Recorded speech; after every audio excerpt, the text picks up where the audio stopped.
Okay, this will be an interesting one, if we can make this one look good. Right. No, we're not going full colour for this, we're going 2 colour. We're going to start with black and magenta. I don't know how big we're going to make this. We'll soon find out, hopefully. So, going to leave that, and we're just going to go here. Copy density, we're going to leave it in the middle. And we don't want to make it there. I think we're just going to leave those as is.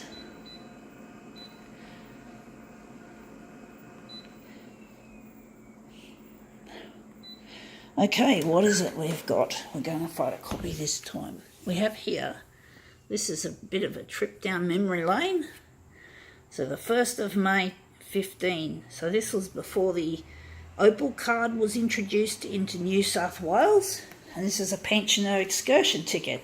This is what you used. It only lasted for a day.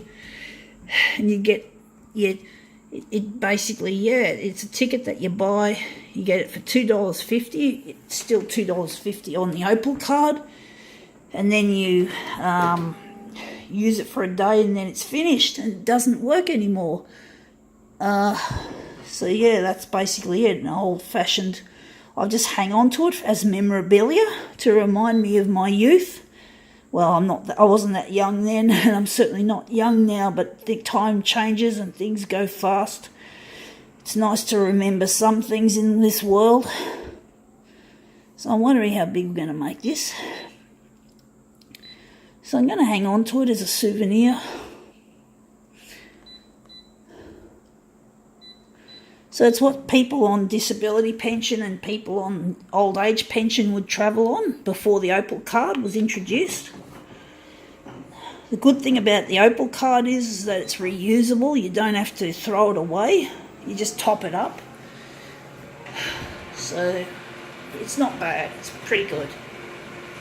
So let's see how this one comes out. Okay, I think we've made it too big, but you can see I've changed the colour of it.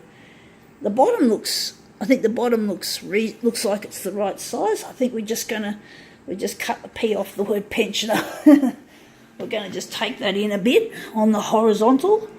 So I'm thinking it's going to be 370. Hang on, what have we got here? We've done that wrong. 370, making it 370. But yeah, this is the old days, brings back memories. 2015 wasn't a happy year for me most of the time. I was quite down back then. I still get down a lot now, but at least I have a fair amount of time when I'm reasonably happy. But we still have the P cut off. We're still too small, too large. I think the bottom looks okay. So let's see if we can make it even smaller. Fuck, I hate it when I can't get these right. So we're going to call it 300. We're going 360. So let's see if we can make this look good. And the thing that was really bad about these cards was that they'd often get stuck in the card reader, because you have to dip these cards into a card reader, because you see, as you can see, there's a magnetic bar. This is it. And sometimes the card reader would fail, or maybe the card itself, the actual card, was a bit damaged. And if the card got damaged, it could jam in the card reader. The card reader, and you lose your card, and you could end up being busted by the transit and the police because you haven't got your card on you.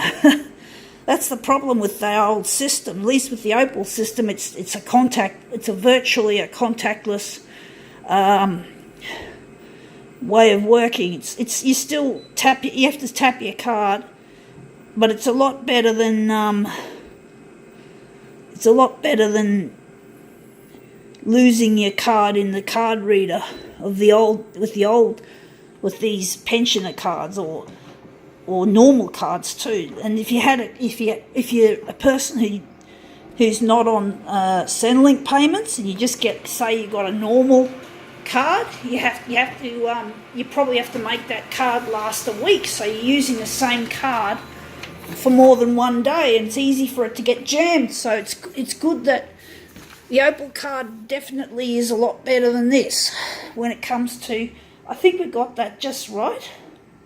So this, the Opal card, you don't have to worry about tickets jamming, and you don't have to worry about having to look after your magnetic striped card for a week. So it's a lot better. It's not perfect. A lot of people don't tap off or tap on properly, unfortunately. Sometimes the card reader doesn't always register as well as it should. Sometimes it does, but it tells you can actually hear the sound. And if you know what you're hearing, like instead of the bleep, you hear another sound that sounds like it's wrong. A lot of people don't seem to notice that they haven't tapped on or tapped off properly, and they can get themselves into serious trouble. So I make sure when I'm tapping on and tapping off that I do it properly. Anyway, that looks a bit better. I'm wondering if we're going any smaller, or if we're going to leave it like that. But this is just an old walk down memory lane. I'm not really into transit shit. I know a lot of people love this shit. A lot of people are into things like trains and buses, and some of you guys out there love to observe if it's a Scania or a Volvo or something like that. That's cool. I can understand you guys. I'm like that with photocopiers.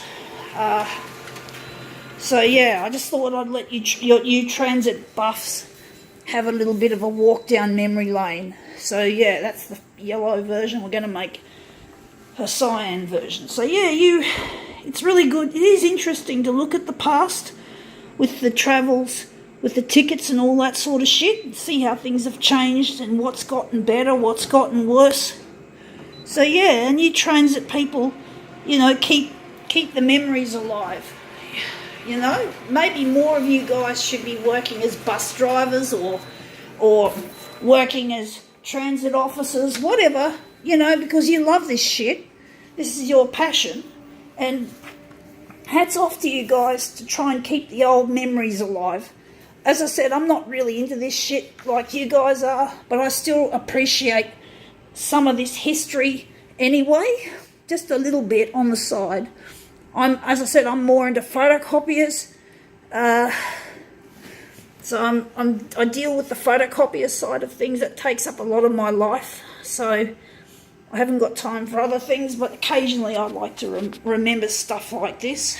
So now we've done it. I think that's a really nice little demo. I think now we can call this one quits.